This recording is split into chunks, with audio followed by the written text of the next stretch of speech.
Hiya, so I've done one for the boys and now I'm doing one for the girls. This is 4 releases of 2016 and I think we can classify them designer, but you can tell me if I'm wrong. So I'm going to start with the one I hate, and then hopefully we'll move on and things will become more positive. So the one that I really dislike, and it's not to say that the smell is offensive, it does not smell like rotting flesh or anything like that, it is just simply annoying to my nose, which is tired of women's releases that are fruity floral. Oh, there's grapefruit. Oh, there's mandarin. Oh, there's vanilla. Yeah.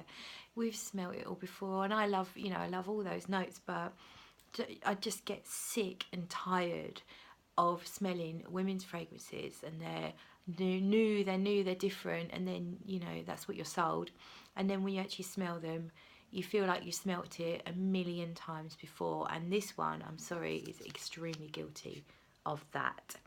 And that is Coach. It's the latest release, the Eau de Parfum. And when I first smelt it, I thought I smelt peach, and peach is my nemesis. I don't like peach in fragrances. I don't know why. I can't get on with it. I can eat peach, I can smell peach, real life peach is fine, but I cannot tolerate it in a fragrance, not if I can notice it anyway. So anyway, I was pretty damn certain I smelt peach in this the first time I smelt it. I have checked the notes, there's no mention of peach, but there is pear. Now I didn't really know what my feelings were on pear, but I do think I might have confused peach with pear. All I smell is some kind of fresh, fruity, sweet concoction that smells like everything else. Perhaps I can maybe pick out the pear now that I know it's there, but basically there's rose in there. You can pick out the rose, but I really do not get excited at all whatsoever. Apparently it's sparkling raspberry, Turkish rose and essential suede musk base note. I'm sorry, I have not got the patience or the inclination to wait to see if the musk comes out. That sounds like the best part of the fragrance. If it's there, great, but if not, I ain't gonna fucking waste my time wearing this shit. I'm sorry, I hate it. So sorry, Coach, but it's, that's how it goes. So let's move on to the next one. And the next one it's the My Burberry, and it's black. This one is a parfum, and they are giving samples away like there's no tomorrow. Honestly, I've collected 3 or 4. I haven't asked for them. They've been shoved in my hands, and the thing's been shoved up my nose. Oh, smell this, it's pure parfum, it's the latest thing. They're really going all out to flog this shit to us. So actually it's okay. It's not my taste again, because it is fruity floral, but this is a lot deeper and a lot more interesting. The longevity is very, very good. I've worn it myself. My sister-in-law wore it. She enjoyed wearing it, and it smelled really good on her. Also, my mum was wearing it. It smelled good on her. It really, really lasted 12 hours plus, I think. I've had this on the crook of my elbow only 15 minutes, so I'm still getting the top notes. When my brother smelt it, actually, this is quite funny, he said it smelled like old grandma's. I think he's just picking up on the florals, but there's florals, there's patchouli, it's sweet, it's an oriental, it's okay, but again, it is like quite a lot of other things out there. There is rose in there. I do like a bit of rose. It's completely wearable to me, but it just it aggravates me that it is, in those same old lines of, I mean, it's clearly going for a young crowd. It's definitely a clubbing scent, a going out scent, a date scent, a night scent, and I do think it is aimed at sort of 18 to 25-year-olds, and unfortunately I barely remember those years. But I would have enjoyed this when I was younger.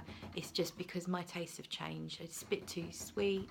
And again, probably I am a bit of a snob, maybe. I've been spoilt by by niche fragrances, and and unfortunately it's just not that exciting to me. Albeit it's a very good quality fragrance, it lasts very, very well, and it definitely smelled good on my friends and family. So, you know, it's a so-so review for that one.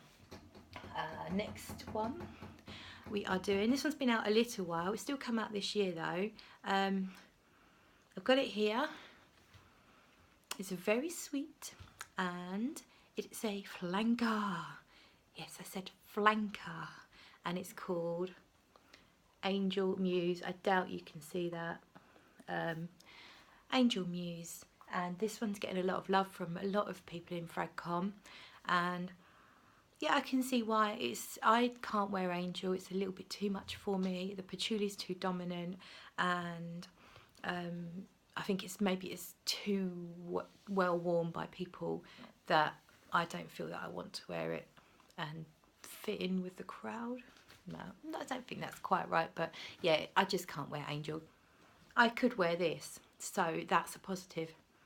It's still, I mean, my tastes are sort of very gourmand and sweet, but I actually feel like it's a bit too sweet for me, but maybe in the freezing cold weather it could be a perfect thing. It's so strong, it's ridiculously strong, it will cut through Arctic conditions.